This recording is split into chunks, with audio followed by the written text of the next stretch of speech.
663 centimeters in feet?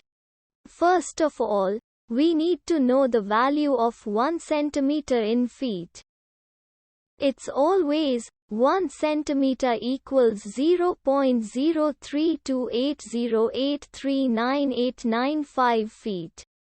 Now we have to multiply 0.03280839895 by 663.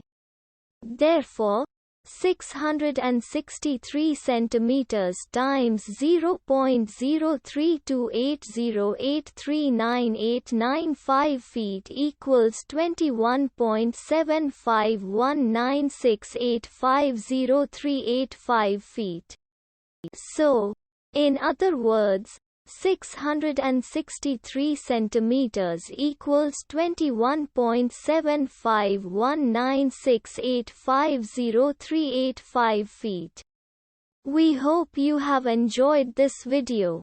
Please like and subscribe to our channel for more videos like this.